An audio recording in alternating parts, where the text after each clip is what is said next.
Welcome to the Relaunch Your Career podcast. I am your host, Leah Lambert, career and interview coach and founder of Relaunch Me, where we help you find the work that you were meant to do.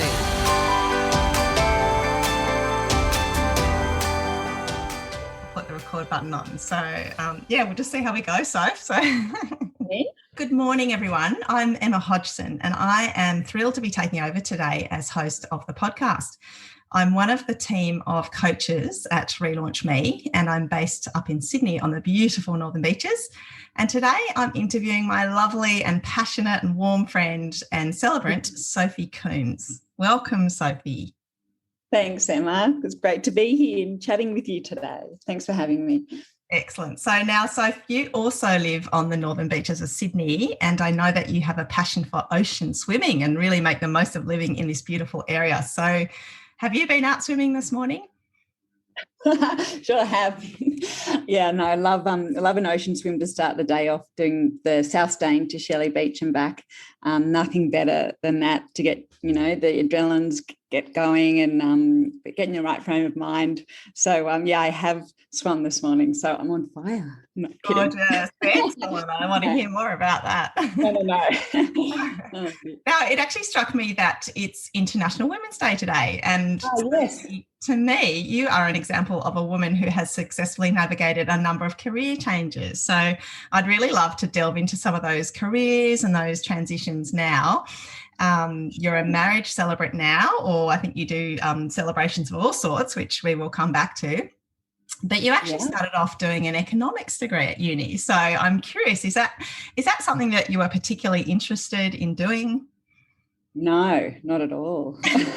I had no passion for economics whatsoever.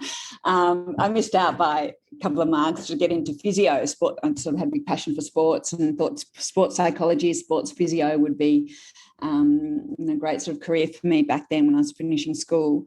But unfortunately missed out on that. So I just needed to do a general degree, I think, just to sort of, and then hopefully at the end sort of find out what my passion is and utilise those general skills. So, but I majored in psychology, which I loved, doing that economics degree. So it was economics, social science, but I found the economics theory and I just didn't relate to whatsoever. So it was just very strange that I came out with an economics degree. And when I finished the degree, I was like, oh, what am I qualified for? And, so I was kind of hunting around for maybe HR roles initially. Then I landed a role at Promotional Partners in kind of a PA role just to get my foot in the door somewhere. And it was a really young, funky company head up by this guy. I think at the time he was kind of 26, 27, and he made a lot of money. And he'd worked for a company before that called Creator, and they were doing all the toys to go with McDonald's meal deals, when you buy a Happy Meal and you get the toy. So he thought, well, I can do that for KFC and Pizza Hut. So I launched this company called Promotional Partners. So KFC, similar thing to McDonald's, buy a Happy Meal and you get a little toy. So I landed a role in this crazy industry making toys for KFC and Pizza Hut meal deals. But it was a really fun first job, learned a lot, travelled a lot, went to New York toy fairs, went to China to see where all the toys were made. So as an initial role, it was just, really fun. But gradually became just very, couldn't relate to the actual content of the work I was doing. And, I had to look at the Chicky character, who was the KFC mascot at the time. And I remember sitting down at my desk looking at Chicky on a skateboard, to make Chicky into, blowing bubbles. And we had a Chicky, pistol gun. And I thought, what am I doing with my life? So I actually was meant to go to Dallas the next day for work. And I just went into my boss. I said, I can't work here anymore. I just can't do this. I'd been there, I think, for sort of 2-3 years, and, I was sort of getting little promotions and things, but I just, in my heart of hearts, just felt like I just was so, it was just so far from what I was interested in working on day to day. Anyway, he was like, okay, no worries. So then they ended up getting someone to go to the next day, and amazing. It's almost like you close one door and the next day I got a call from a headhunter saying, and I sort of met with them before, saying she found a perfect role for me at Fairfax, working on their Olympic sponsorship. and could I come in and have an interview? So I was like, oh, there you go. There's the universe saying, made the right decision, and just felt so much more aligned in terms of what I was about. Fantastic. What an amazing story. And so in terms of the role, that very first role you had, it just sounds like your values perhaps weren't particularly well aligned. Would that be right? Yeah, exactly. They weren't aligned at all. But there was, there's a lot of, I have to say, when I was 20, 22, majority of people at that company at that age were under sort of 28 or really young. And it was like this party sort of workplace. It was, so it was a lot of fun in some ways. So that was one of my values, is fun. But then, the actual content of the work itself, what I was, the product I was working on, I just had no passion for whatsoever. But the people were, I learned a lot from them, and, it was a great first role looking back, just sort of made some friends I'm still friends with today.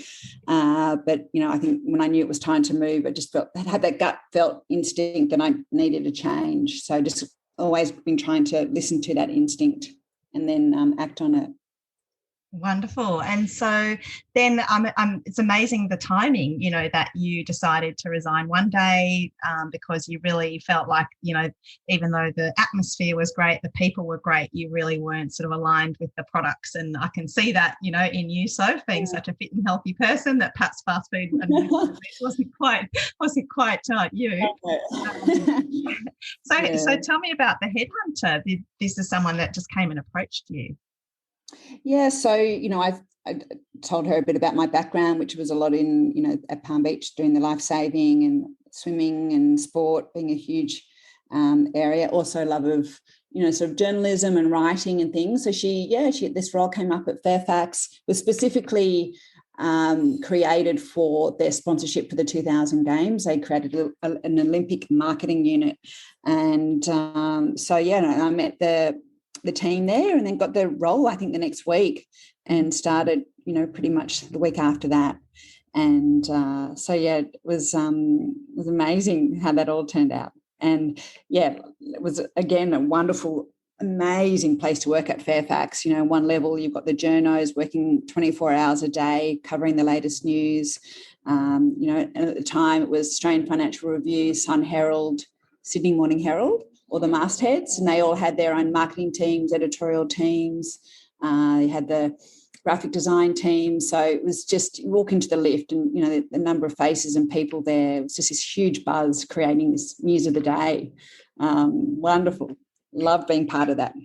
So it sounded like it was really sort of dynamic and current and fast-paced. Is that something that you really enjoyed?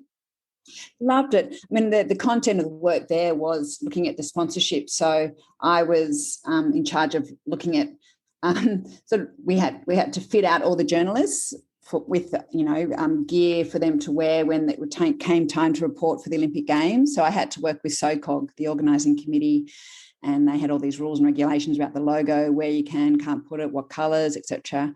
The other crazy thing that I worked on there was the Olympic pins. I don't know if you've been to Olympic Games, but pins are huge, pins you put on your lapel. And so I had to design with wonderful cartoonist there, Shakespeare. He does all the cartoons for the Herald.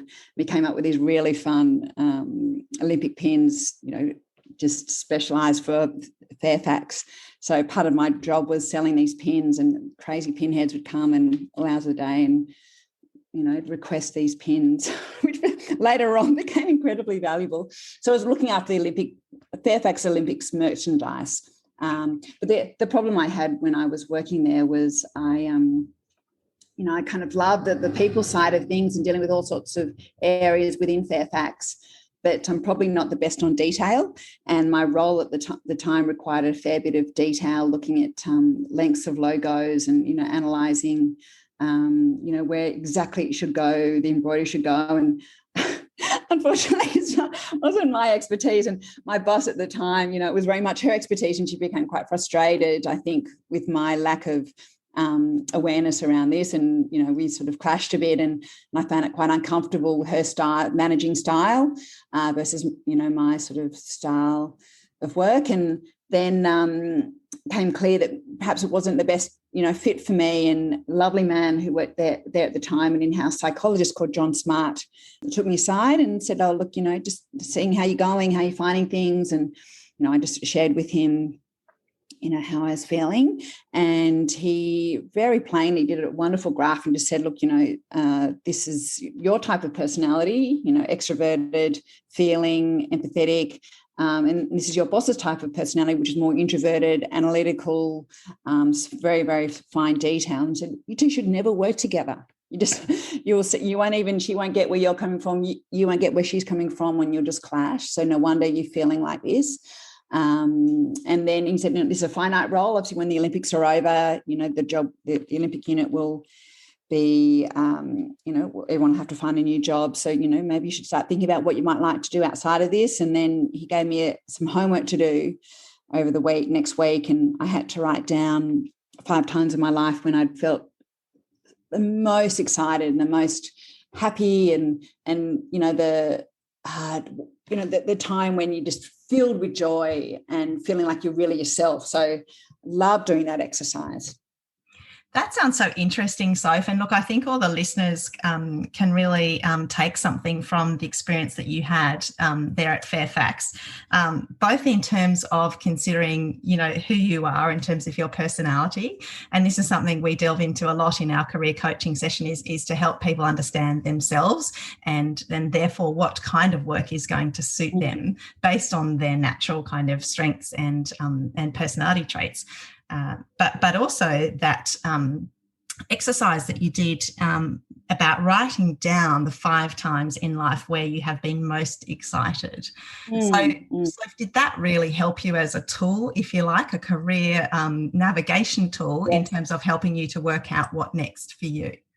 Yeah, and I think at the time I wasn't really couldn't really see where he was heading with it, but it was a lovely exercise to do because everyone must love reflecting on those times when they felt the happiest or most themselves. And for me, when I thought about it, because on the side I'd started up this book club called Literary Feast, where we met at the Lord Dudley pub once a month, and we all read the same book and would meet upstairs, sort of Dead Poets Society, have a glass of wine and then I'd have questions about the book and would all meet. And this was sort of growing and became really passionate about that. So I think that was one of my 5 where I just loved getting people together, who loved the written word and loved discussing it and, sharing ideas. So that was one of them. Another one was when I went on a holiday and I read a book called An Authentic Life by Caroline Jones, and it became like my life Bible. And I was just so passionate about it and I wanted to meet her and say thank you. So I wrote her a letter, she wrote back, and then we met up. And so it was kind of meeting an author, of a words that I'd loved, and I just got a huge thrill out of that. So, and I think some of the other moments were probably more sports related, surfboat rowing, catching waves, things like that. So, but I think those 2 struck out to this guy, John Smart, and he said, have you ever thought about book publishing? It sounds like you're incredibly passionate about authors, incredibly passionate about reading, writing, and never, ever considered a job, never even thought there were jobs in book publishing, hadn't even thought how a book gets published in its first place, knew I loved them. No, gosh, but yes, now. And so I literally looked up all the publishing houses, Random House and Unwin, and found Random House was based in Milson's Point at the time. And I called them just out of the blue and I just said, can I speak to the head of marketing there, had the marketing background. And so at that time, sales and marketing were under one umbrella, and spoke to a lovely lady there by the name of Lou Johnson. And she said, why don't you come in and we have a chat? And, so went in and they basically offered me a role there and then. I think, just maybe they saw how passionate I was and not having had any experience in book publishing, but could see my experience from Fairfax and the previous role. And so, I got a role. They offered me a role in sales or marketing, and I took the marketing role there initially. And, again, sort of a couple of weeks later, was heading off to Milson's Point, working for Random House. So, again, I was just sort of struck by you can make, don't ever be afraid to cold call people. Never be afraid to just sort of show how passionate you are about things. It'll come out so naturally when you know in yourself that you love the topic that you're talking about or the product they're talking about. And then never thought I'd be a salesperson, but then I was, going to bookshops and selling in books. Didn't feel like sales because I was so passionate talking about the books that I've just read. So I think it's, if you can itemize, what really gets you excited and gets you going, and then try and find roles within and around that. Sophie, thank you for sharing. That's such good advice. And I think what really resonates for me, because we do a lot of strengths coaching sessions as a strengths coach, and what I really find when I talk to people as about their strengths is that people really say, oh, I didn't really realise that was a strength because I just love doing that. It just comes easily. It's just natural. It doesn't feel like work. And I think that is the key, is that identifying things that you really love doing that make you really passionate. For you, that might be something that doesn't even feel like it could be work, but that's the beauty of why everyone is so unique and special in this world in terms of the strengths they bring. So for you, Sophie, that love of reading and that writing and the love of books and publishing is so you. But for someone else, that might be like sort of swimming upstream, working in that area. Exactly.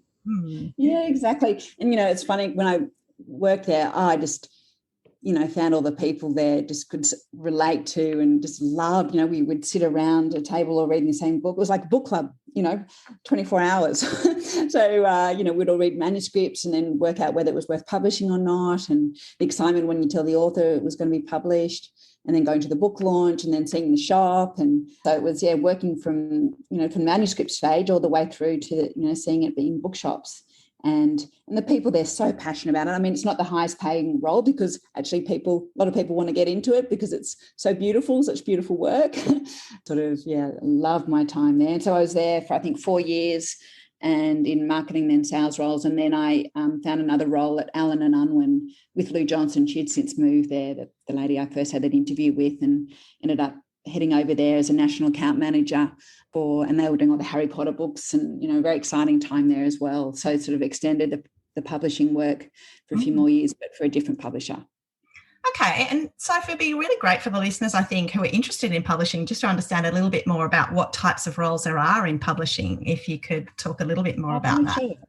So there's the editorial side and the publishing side. So editorial side is where obviously the book has been given the go-ahead to be published. Then the author gets signed an editor and a publisher. Publisher sort of oversees the whole progress of the book, and the editor works very closely, sort of any grammar, rewriting of chapters, or, just sort of fine-tuning the book itself, the words. And then there's a sales team which is involved in taking it to market. So you've got the big accounts like a Kmart or a Target or Dymocks. Used to be Angus and Robinson, sadly no more. And then the independent bookshops. And then you've got the probably now online sales, audio sales, so all different areas. And then you've got the marketing, which I'm pretty sure now, sadly, a lot of bookshops are closed, but the marketing used to work on in the point of sale in bookshops. They used to create stands. If a book was very popular, they'd make a specific stand for it. So it's front of entrance when you walk into a bookshop. Then posters, advertising, all that sort of thing. So, they're kind of the main teams. And then obviously you've got your finance, and then you've got the admin roles as well. Great, thank you. That's really helpful, I think, for anyone that's interested in publishing. And I'm guessing there must be a lot of digital marketing that happens now also. Exactly. It was not a thing back then. Yeah. Okay. And I'd love to pick up on something you said before, Sophie, about sales, and the fact that, because a lot of people sort of have this sort of negative connotation around sales, or they think that it's, they think about the used car salesman type of thing. No. But you suggest, Sophie, that, for you, because you're so passionate about books, it didn't really feel like you were selling. No, it didn't feel like it at all. I mean, lovely case was at McMahon's Point, Blues Point bookshop there, and met with Helen Baxter, the owner there, who I've since become very friendly with.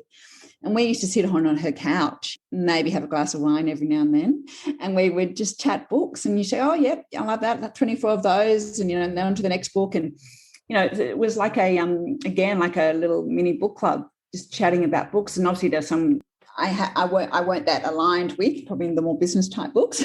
So, but I had to learn to obviously the selling points for those. But, it was just, it felt very natural, I guess, again, because I was passionate about it. And I also ended up sort of creating a new role, which was special sales. So seeing, there was some places like Freedom Furniture, for example, could stock Jamie Jury's book, but they weren't in there. So, calling up Freedom head office and saying, have you thought about stocking the outdoor room? It's all about outdoor furniture. Stock it in the range of the outdoor furniture there. And so I love that sort of, I get a big thrill about it, creating new avenues for sales, rather than just a year old, same old. So that was a new role that ended up being created. Fantastic, Soph. And I love the fact that you've used a lot of initiative in what you've described in your career so far. So you've talked about sort of cold calling, Freedom Furniture within your roles to when you've spotted opportunities, but also the initial call that you made to Random House and to get an interview with them or to even talk to them. And that's a thing that we talk about a lot with people these days is, using their network or not being afraid also to reach out to people they don't necessarily know, to have what we would call an informational interview, which is really where you're contacting someone to find out more about the industry, to discuss opportunities there are, to find out what the culture's like, just to find out a lot more information about what a job or an industry would be like. And for you, that turned straight into a job, which is just brilliant. And for other people, those conversations can lead to something. They lead to finding out a lot more information about the industry and the role. And it's something we recommend everyone does when they are looking to find more information about something that they might be interested in, like publishing was for you. I think so. And I think employers, that they just want passionate people. They want people who are full of energy, great work ethic, and, those people, stand out. And so if you've got that initiative initially to make that cold call and not be afraid, I think it can only stand in good stead. Yeah. Well, it certainly did for you, Soph, in navigating that change. What did and didn't you enjoy about publishing? So I think what I didn't enjoy potentially was I love talking to the independent bookshops, and, they were passionate about books, but I ended up having to deal with the head offices with a Kmart or Target, and they necessarily didn't really care about the content of the books. They just cared about the numbers. And so, they were more business oriented, and which is understandable, of course. But I think for me, I like that more, the more grassroots side of the publishing rather than the big national accounts, I think.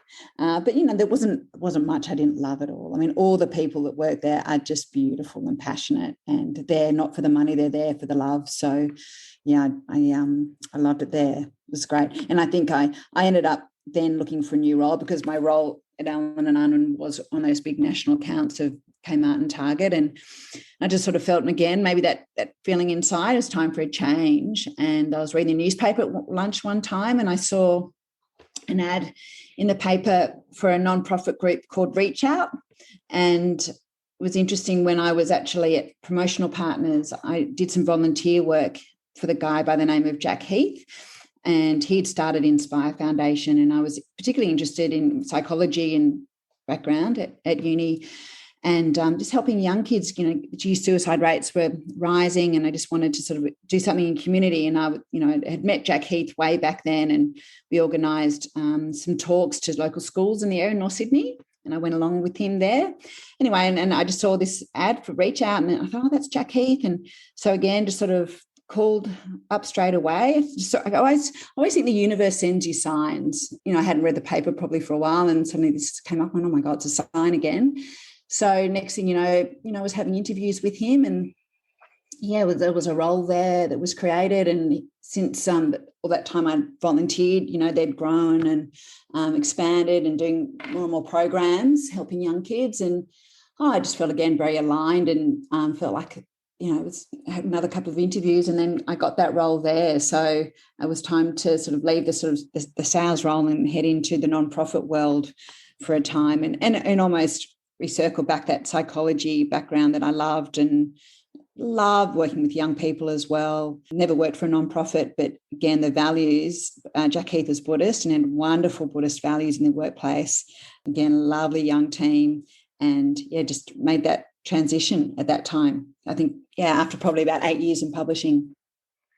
Okay, that's another amazing career transition story, and it sounds like, again, that you're really looking out for the signs that it's time to move and that sort of that feel or that emotional sort of feeling that you have, that you've been reaching out to people where you see an opportunity and really demonstrating your passion to those people when you're talking to them. And that seems like a bit of a successful model for you, Soph, in terms of Thanks, Annie. Yeah, well, I guess it's just being aware really of those feelings inside. And I do think, like I said before about sometimes the universe, when you're looking for things, it answers back to you. And I had a wonderful experience at Reach Out. And it's called Inspire Foundation, but one of their programs most people would know is reachout.com.au. And they particularly help 16 to 25-year-olds going through tough times. And the internet was just sort of starting out back then. And they were at the head of their game and, helping young kids be anonymous online. And, often they would feel uncomfortable asking for help face-to-face, but they ended up, they could be anonymous in a chat room and share their problems, and someone could help them that way. And they were doing other wonderful programs as well in regional areas, giving them access to the internet and things like that. So it was a wonderful organisation, and ended up working there mainly in their donor relations and also in their event program and managing their ambassadors. So it was a lovely role because it wasn't just quite tiered, through a couple of different areas that I got to work in and across, and dealing with high net worth individuals on their giving side. So, they had these very successful people, a lot of money, working with them, their philanthropic side. So, loved. It was a lovely experience, lovely career change then. So it sounds like you had quite a hybrid role there at the Inspire Foundation, donor relations, events, ambassador, lots of different components of that role. Yes, and it was so wonderful. So one minute, talking with Kathy Freeman, who was one of the ambassadors at the time, getting to know her and hearing, and she was wonderful, just sharing, all her journey and all her ups and downs, and getting to know the personal side of these ambassadors that very high profile in the media, but underneath, really wanting to help as well. So it was wonderful. I loved it. And then working in corporates on their workplace giving. So, there's sort of sales aspects of it. So going to corporates and selling what the foundation was and hoping for them to say, yes, we agree, and or doing presentations to them. And then events, we put on events and then get ambassadors to talk at the events, or young people to talk at the events, and dealing with young people, getting them to feel okay sharing their story in public after having us help them. It was wonderful. Fantastic. And so a lot of people consider the type of transition between corporate and non-profit. And I think it'd be really useful for the listeners to understand what you noticed about the difference between these two worlds, the corporate and the non-profit. Yeah, sure. Look, I think non-profit for me wasn't too much of a change. It was the pay is less, which most people would expect, given that you're giving to a charity.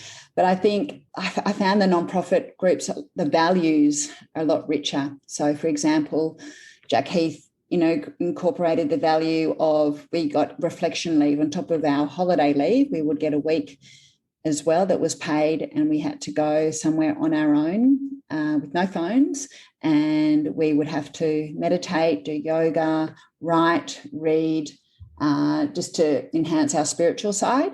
So something like that, where they have more ownership around creating a culture that is specific to the charity, which is what I found at Inspire Foundation, where corporates, are a little bit more impersonal, I guess. I think the big thing I found about nonprofits was more of that personal touch. But all in all, it's got the similar roles. You've got the sales roles, where you have to go out and try and get the money from individuals or corporates. You've got the business, admin, finance roles. But I think you do, in essence, go home and feel a little bit better about yourself, that you're, doing something for the better of society rather than for a big money-making machine. Yeah, I can see that could be a very clear sort of directional difference between those two worlds. So thank you. And finally, Soph, or perhaps not finally, things might change again, but you're now a celebrant. So can you tell us a little bit more about the decision to move into that world? I know. Gosh, and again, doing this economics degree, and someone said, "Oh, you'll be a marriage celebrant one day." I'd be, "What? Why didn't I do the economics degree?" So I should have done a love degree. Anyway, which there's probably no such thing. But so, yeah, celebrancy. So that came about, got pregnant when I was at Inspire Foundation on maternity leave, organising my own wedding, met with our celebrant, and with a background in, writing, I'd sort of kept books and passages over time of lovely words around romance and love that I wanted to incorporate if I should ever get married one day. So I had that all at the ready to go. And I didn't realise getting married with a civil celebrant, you could do anything you like. I thought it was sort of set in stone, the wording and the vows and things like that. And she was like, "No, you can do whatever you like." And I said, "Oh my gosh, well, can I write our ceremony?" She goes, "Of course you can." So I wrote our ceremony. And the celebrant was very gracious and, said, "Whatever you want to do, you can do." She had to do the legal wording and then obviously deliver the ceremony. And she had young kids at the time too. And I just thought, what an amazing role. And I guess with my background in words and writing and events and things like that, I thought, I want to do this. So basically ended up not going back to Inspire Foundation and ended up doing a celebrancy course, which took about a year.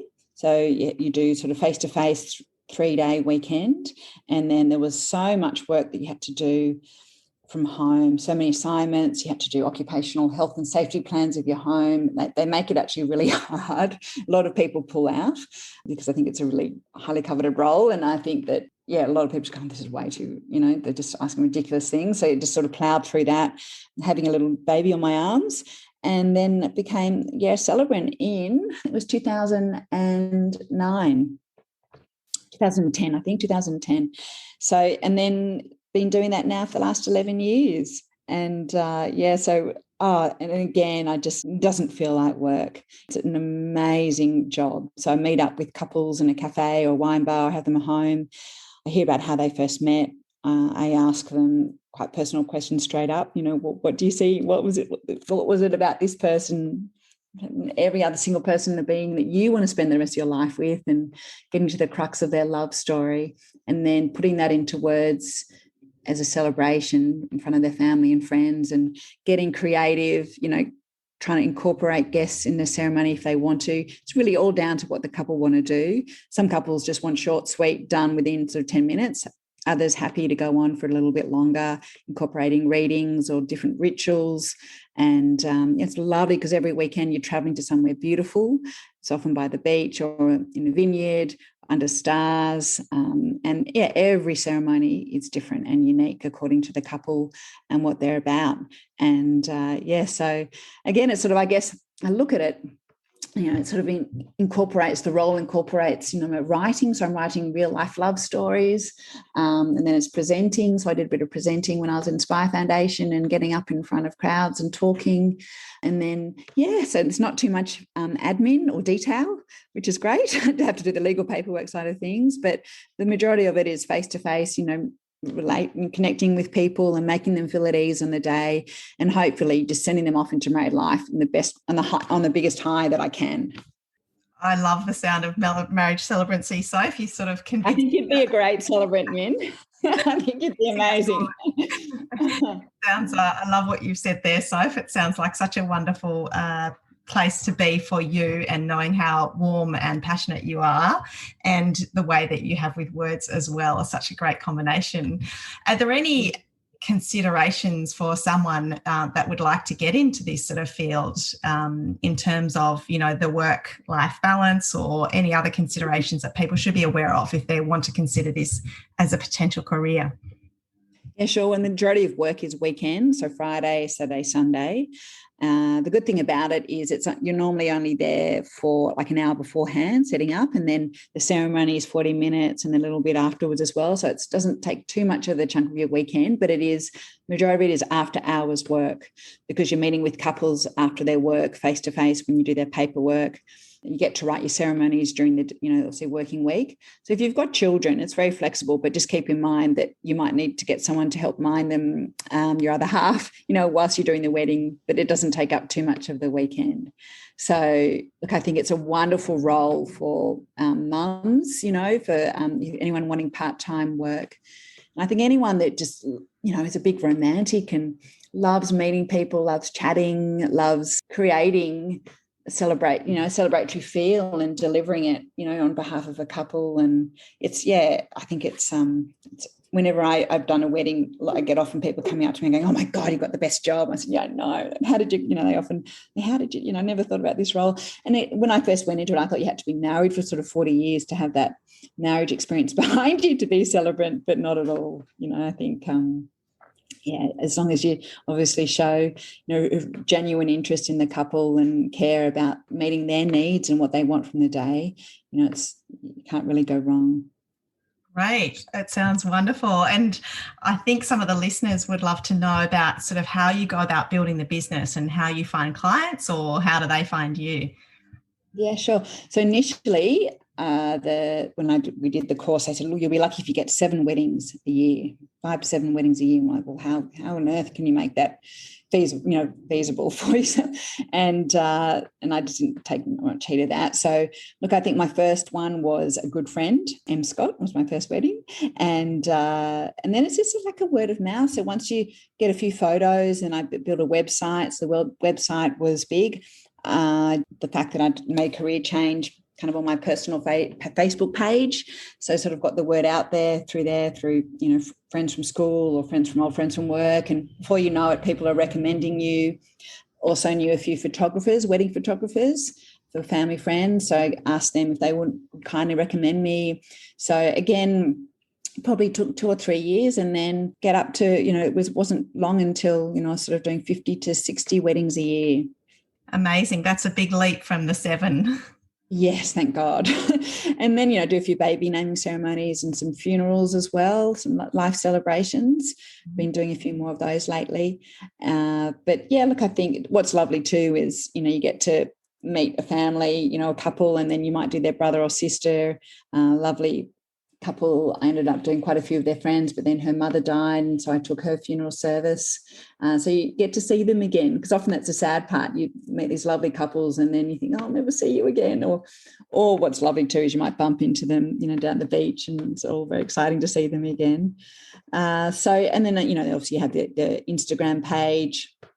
But I think once you do a few ceremonies and you get to know some musicians, you get to know some photographers, some venues. So I'm on a couple of venues, highly recommended vendor list, as well as some other photographers on their websites. And then, I guess your Google search will then come up. I started off with Sydney's Celebrant. I thought that people would be Googling Celebrant in Sydney. So then I've now changed it to makingmomentsmagic.com. So I think it's pretty much word of mouth. So I think if you like anything, you do a good job, then people will recommend you. Absolutely. Something as personal as having a celebrant, because it's a big part of your wedding day, and you want someone that you feel comfortable standing up at the end there with, someone that can calm your nerves and things like that. So I think I think there's a celebrant out there for everyone, different styles, as there is with everything, different styles of celebrants for different styles of couples. So just finding your right one that you feel comfortable with. Finding a great match, yeah. And Sophie, what sort of person do you think would be really well suited to being a marriage celebrant? I think someone that's confident in terms of speaking in front of big crowds. So I think you've got to be fine public speaking. I think you've got to be quick on your feet. So often I'm in the middle of a ceremony and then these big thunderous clouds will be coming over the top and thinking, "Oh my gosh, it's about to, pour down with hail any minute. What do we do?" So, quick on your feet. I think you've got to be really calm, because I think, couples are getting pretty, brides or grooms, so having a calming nature is important. I think being organised, passionate, huge one, being passionate about love, being passionate about people, being inquisitive about people, so being really genuinely interested in hearing their story, and then obviously putting that into words. So I think having that a writing background as well. And, I think all those ingredients would put you in good stead. Absolutely. And I can see again why this is so well suited to you and what you do. Oh, dear. Thank you. Thank you. If someone is looking for a celebrant and they love the sound of you, Sophie, can you tell the listeners how would they go about finding you? Sure. So, well, you can just type into Google Celebrant Sophie Coombes, Coombes, or just go to my website, which is makingmomentsmagic.com. So find me that way, or contact you, Em. I'll certainly.